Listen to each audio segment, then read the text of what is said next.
Welcome back, everybody, to the Sunday Special. Today's Sunday Special is we're going to be taking a look at all of our, not defending, I guess, but 1-year-old champion, Chase Elliott, all of his Cup Series race wins in order, in my opinion, from worst to best. So the best ones will be last, the worst ones will be first, and this is only going to be Cup Series wins, so none of the Xfinity wins, none of the truck wins, not the Snowball Derby car, no, none of them. This will just be the Cup wins, and it's through 2020. So through his Phoenix win, that is what this order will be. There are a grand total of, I believe, 15 or 14 cars, 15 if we count my custom. And the custom will be number 1 that we show because it's really not, it really can't fit in there anywhere because no one else can buy it. They have to build it. So I will have it kind of as an honorable mention.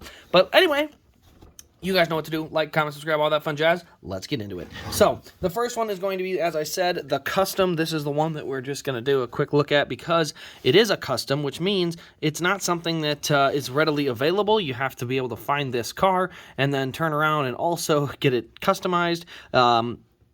As you can see, I'm still missing a windshield out of it, so I need to find a windshield for a Chase Elliott car to get put in there. It is also an Elite, which is kind of cool, so it does have the braces and the tethers and stuff. In the back, let's see, is it under the hood? Yeah, they're under there too, so you can see the braces there on the back, so we do have that, plus all the good engine detail. But yeah, do need to get a windshield, but you can see the cool, I mean, this is a really good custom. You can see this is bent in here. We got the big donut marks. You can see the skirts all chewed up, marks up here on the left front. You can see there's no Goodyear left on any of the tires. We rotate this thing around to the other side. This is where he got squeezed into the wall, so we've got wall scrapes all the way down the right side, including here, and then, as I said, not much Goodyear left on the tires for either side. So overall, a very, very cool custom, but it is a custom, so that's why we put it at last place in number 15. So number 14 on the list is, in my opinion, the worst of the produced Chase Elliott race wins, and it happens to be from this season. It is the 2020 Daytona Road Course car. Now, why would I have chosen this car to be the dead last car on the list? Well, the biggest thing is there's no race damage. There's no confetti. There's really nothing on it. So as you can see, the minor detail is you get a little bit of stuff here.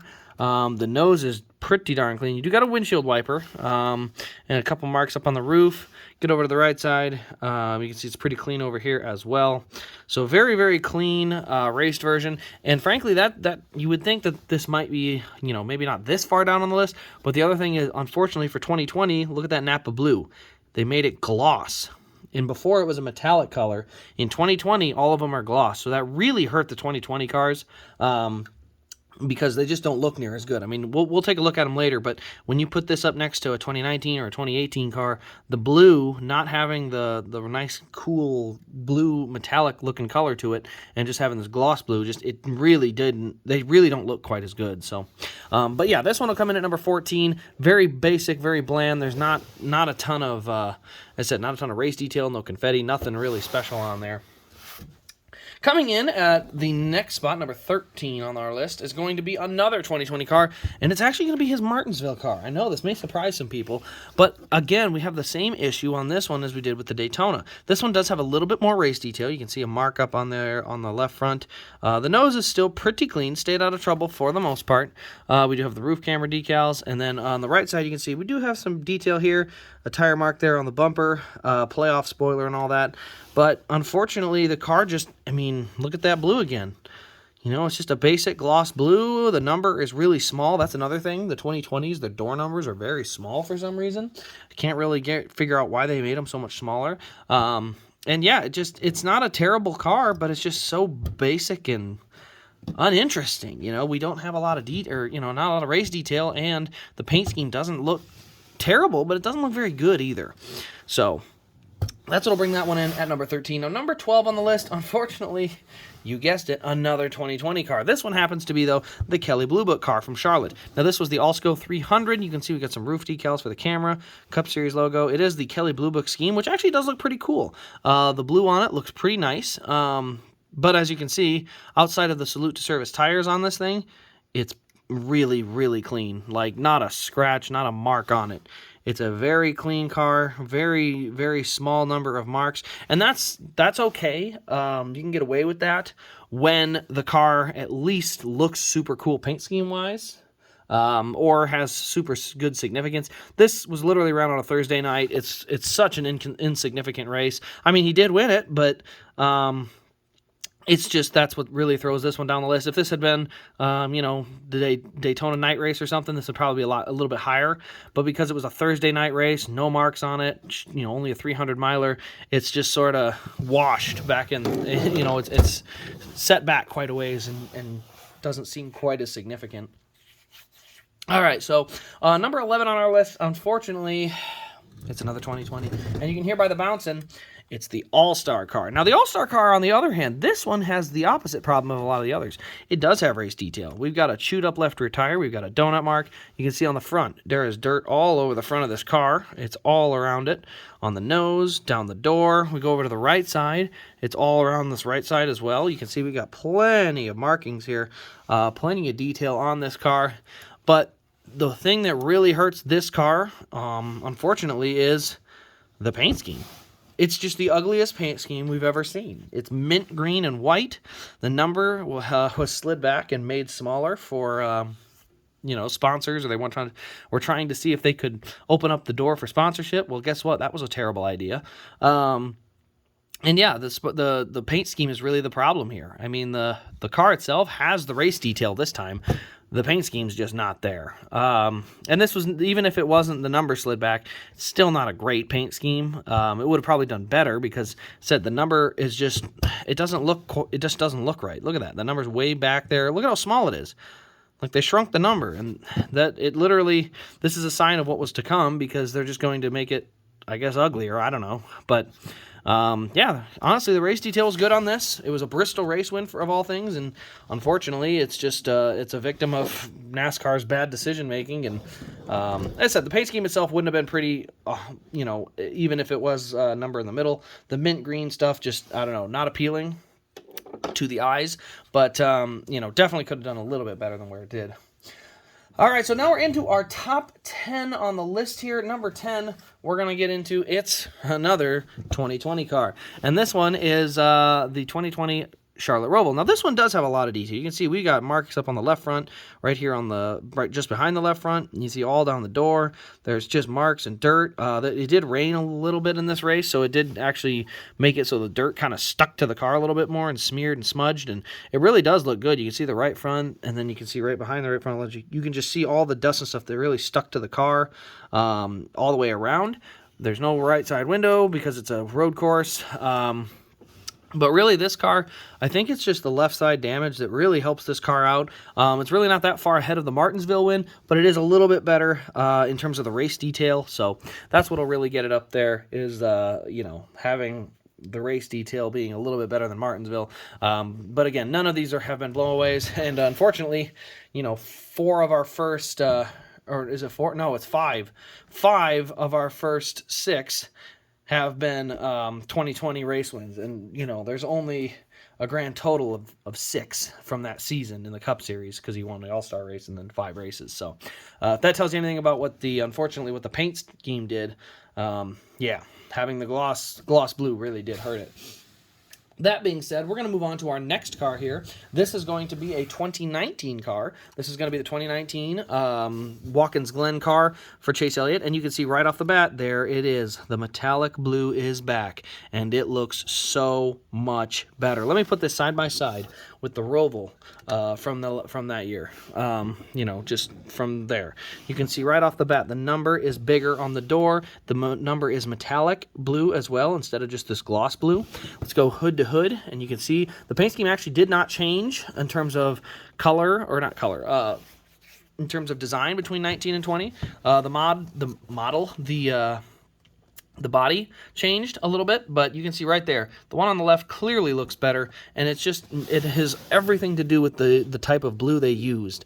And as I said, the Roval is not a terrible car race detail-wise, but having the having the gloss blue versus this kind of metallic blue in the numbers and on the side, it really does make the car pop better. Now, that being said, this one does have a couple of marks here on the right side. Honestly, the NASCAR Heat decal does make it look a little better, and the splitter kicked out front because of the 2019 aero package really does look good in diecast form. So that does really help it. I know the body for the 2019 and 2018 Camaro didn't perform well, but it did look really, really sharp. So that's really not a debate there. But, little mark on the left rear, but otherwise it's pretty clean. But the blue, the metallic blue coming back, that's what really gets this one up there. And that's a trend you'll see going forward, because number 9 on our list is going to be the 2018 Can-Am Duel win. This is the only time you can get a clean version or a fairly clean version of this car with the metallic blue on it. Again, same issue. When they tried to make this car for the regular paint scheme of the season, it looked pitiful. It was a dark navy blue it looked like somebody just spilled glitter on the car. It looked horrible. Then he won the duel, and this one was made, and it looks so much better, and it's not even close. Obviously the race detail helps, but having that metallic blue on there, having the colors looking as good as they do, that really does help. So having all the colors back on this car, the 2018 paint scheme, honestly, I really do like it. I think having this much white around the front, it does look really nice. I don't mind it. They kind of went to an all blue on the nose, but I didn't mind this paint scheme. I thought it was a pretty cool idea to have the white on the top of the hood there, but again, once you get to the metallic blue, it really does look good. And yeah, theoretically, this one could have been before the 2019. I just thought the paint scheme for 2018 looked a little better. A little bit more white on there, and I kind of like that about it. So, going into our next car, this is going to be number 8 on our list, and it's going to be from the 2019 season. It's going to be the 2019 Talladega race win. Now, this car is going to be, it's pretty popular because it's Talladega. But outside of that, the white is just a basic gloss white. You do get plenty of the race detail because white cars generally soak up the most dirt. You can see we do have a patch of bare bond there and a little bit there from early in the race. I remember them putting that on. We got blue and white confetti kind of caked all over the roof. You can see some dirt here on the left side all the way down to the rear of the car. Back bumper, this is where you get some of the detail, the bump drafting detail all along that back bumper. Plus you get the tall spoiler with the little wicker, kind of painted onto it. As you get to the right side, again, same thing. It does soak up the dirt really well. That's honestly what got it as high as it did. The paint scheme's okay. It's actually a very cool, the white and orange does look like a very nice paint scheme, but the race detail shows up so nicely on the white. It really helped this car out, got it higher up the list than it probably would have been if it was any other color besides white. So, as I said, the mold looks good, the paint scheme looks good, and then we got the confetti, which doesn't really hurt or help it. It's just sort of there. But the amount of detail that can get soaked up and is easy to see on the white car really does help this one. And yeah, that's what puts it at number 8. Now, number 7 on the list is going to be the only time in this list that we have a car that is not the number 9, and that is the 2017 Can-Am Duel win.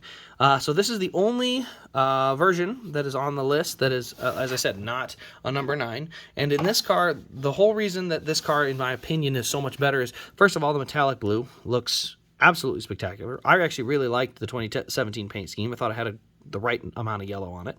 The other thing is, this is the only car with this paint scheme that has the digital dash inside. It is also an Elite, and it has the short spoiler. So they made this in an ARC, did not have the short spoiler. Made it in the ARC, and I don't think it had the digital dash inside either. So now that this, the Elite came out for this season, and the Elites had the digital dash.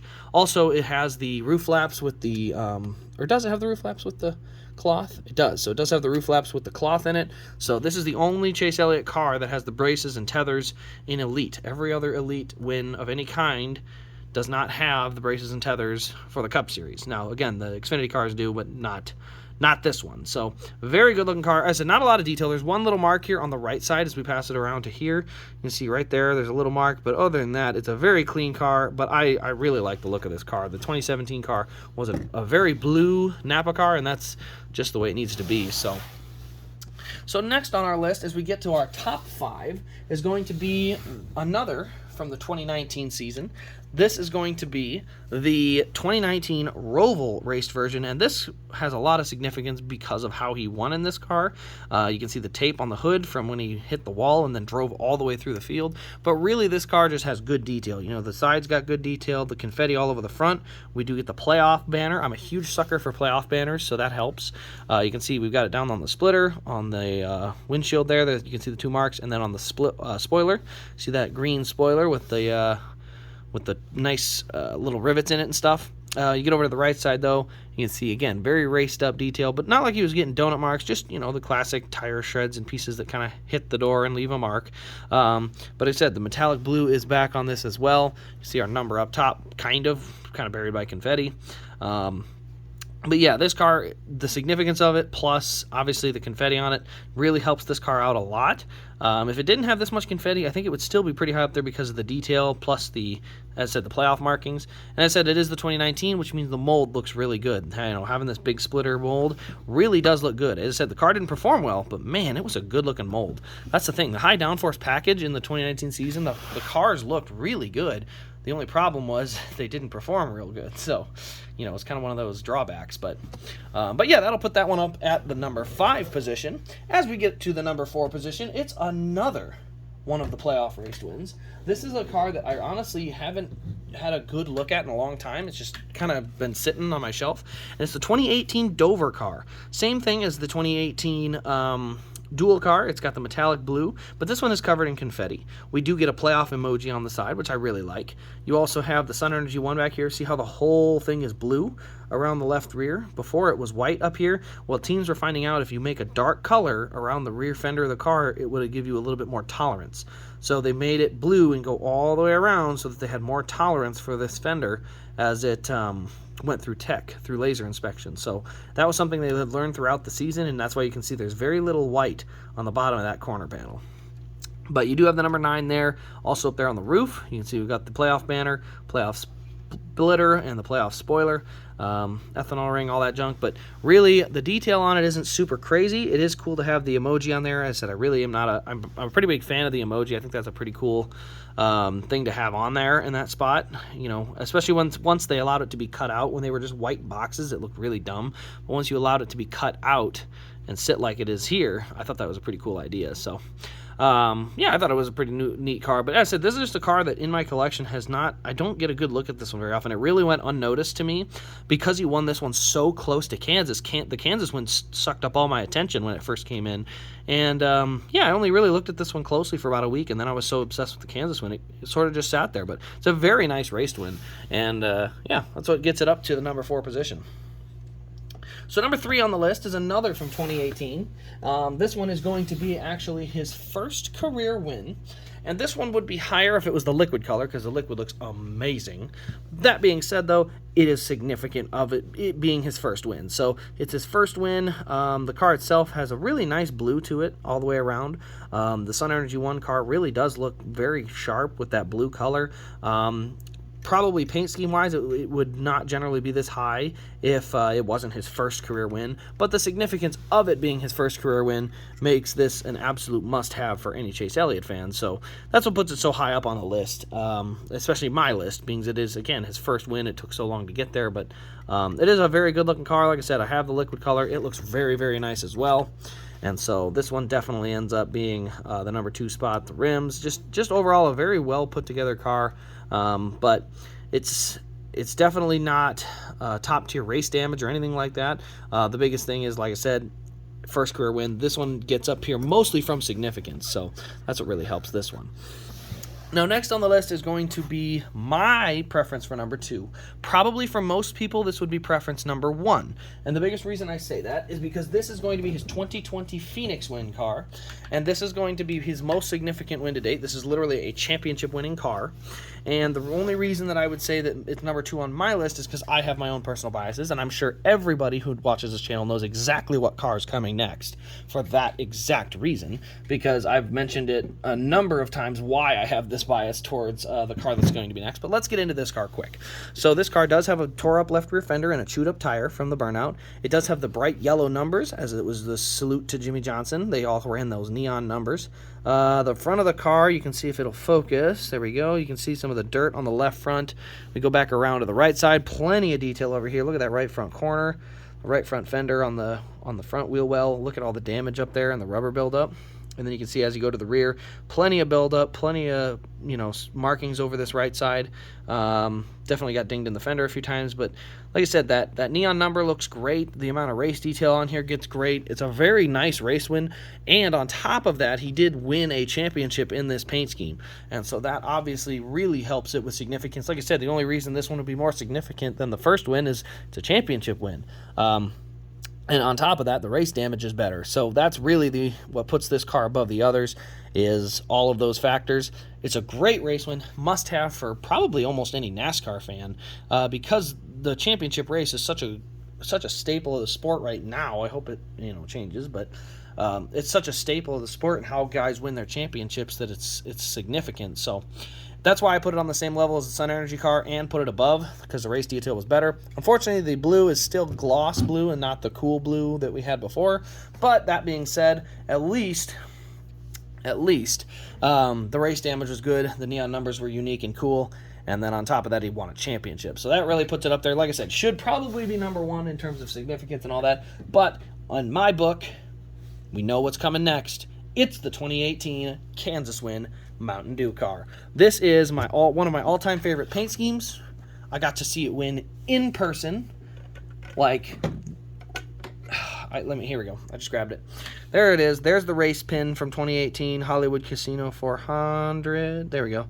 2018 Hollywood Casino 400 right there. So there's the race pin I had from that event. As I said, I got to watch it during practice and qualifying, and every time I went through inspection, I got some pictures of it before the race because I love that paint scheme.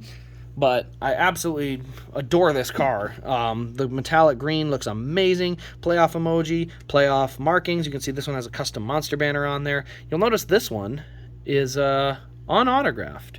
That is because I have a second one that is autographed. That's right, there are two. And I know most people would probably look at that and say, why in the world do you need two? Well, you never need to. But I'll get into it in just a second. Let's finish this off quick. But anyway, so here's my Grail. This is the Grail car that will never leave me. This is the Mountain Dew car, metallic green, autographed from Bristol, that turned out amazing. And it is just one of the best looking cars I've ever had. Getting to see it win in person obviously helps. That is the first time I had ever gotten to see my driver win in person, and the only to this point. Well, I shouldn't say the only, because I did get to watch Brett Moffitt win in person a few times, but at the cup level. So yeah, getting to see that, a very cool paint scheme, one of the best paint schemes. You still got confetti on it, a little bit of race detail on the right side. I literally got every finish. Sorry, not every finish. I got liquid and color chrome for this because I thought it was going to look so cool to have those with this significant of a win. But yeah, the autograph at Bristol just made this car irreplaceable because that was such a fun experience that weekend. And that autograph is kind of tied to that memory. So yeah, I actually have a whole special case for that. I'll show you here after we do our final shots and stuff. But yeah, this one will come in at number one. For me, like I said, probably shouldn't. It's definitely a top 5 car, but I would say the Phoenix one's probably more significant and the race damage is better. So the Phoenix one would be number 1 for most Chase fans. This one happens to be number 1 for me because of my own biases. Now, one more thing we're going to touch on before we go too far is how I display these, and this will perfectly explain why I have 2 of the Mountain Dew cars. So what I do, or the way that I handle it, is I have a bunch of these plastic cases I'm about to show you here. Alright, here we go. So I have a bunch of these plastic shell cases. Now here you can see the base, and what I would do is I would put a car on the base like so. We'll just use the Watkins Glen car. And so that's part of the case. Then I would put anything that goes with it. In this case, I have a mini trophy. I have a race pin that I can put down here on the left side. And then I would put the card, in the back. So I would kind of stand the card up before I put this on. And then I put this on like that. Now I have this sticker here. That is a Watkins Glen sticker that came from the 2012 race wins. They used to have these picture or stickers for all the tracks. So I had used whatever I had left for those, and that's where I have this Watkins Glen there on this case. But as I said, it's basically I put the pin or a mini trophy or whatever stuff I have that's related to it, and then in the back of it is where I would put the race win sticker and the race win card just kind of standing up against the back.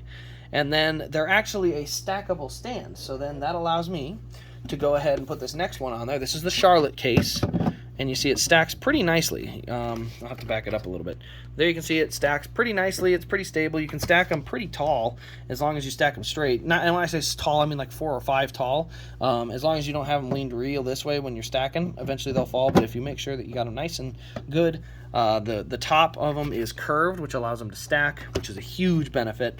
So that's how I display them, and that is why I have 2. Because if I only displayed it the other way, so those I display all the race wins that are non-autographed that way. The only one that I don't display that way happens to be the one that I have sitting on my desk. And if you've seen my live streams and stuff, I've shown this car off quite a bit. It's my Grail, and I have this sort of a case for that. You can see the winner sticker down there. We have Kansas. You can see my pre-race ticket there, the race win card, the confetti, and the pin I think fell out. I think it's off to the side or down below, but the pin normally is in there as well. But yes, so that is how I display that one, because it goes with these. These are my races seen in person collection as you go down, and these are all autographed, and that's why I got that one autographed. But these are the race wins for Chase Elliott, and I don't have autographed, so I just decided I'd have 2 sets, and that way I could keep all the Chase Elliott wins together and displayed nicely, so it's kind of cool. And then I could have my race wins seen in person displayed over here the same exact way. So, you know, I know it's a little tedious, probably completely unnecessary, but I'm happy with it, so I'm not going to complain. But anyway, guys, that is really all there is to show in this video. Just wanted to show all these Chase Elliott Cup wins and rank them in my personal order. None of the rankings are due to like financial cost to acquire them at the current moment, because the cost always changes. You know, it's always a bouncing market. You can never really know which ones are going to be expensive, which ones are expensive now, which ones might be expensive later. I mean, for crying out loud, the first win was going for $60 at one point because they were everywhere. And the minute they dried up, now they're going for like $150, $200 for an Elite. So you never know which ones are going to be expensive, which ones are going to be rare. That being said, it's always a good idea to pre-order what you like. Make sure if you think you're going to want it, just go ahead and get it, because you definitely are better off paying $60 once than $130, $150, $200 down the road. So there you can see it. There are all the cars, no particular order, all 15 Chase Elliott race wins in my collection. And yeah, that'll be kind of wrap up the Sunday special. I hope you guys have had a wonderful Thanksgiving. If you have, even if you haven't had a good Thanksgiving, you can still thumbs up the video. You know, I didn't have anything to do with that, I hope, unless my video was that bad. Anyway, thanks for watching, everybody. This has been Race Craze, and we'll see you in the next diecast review.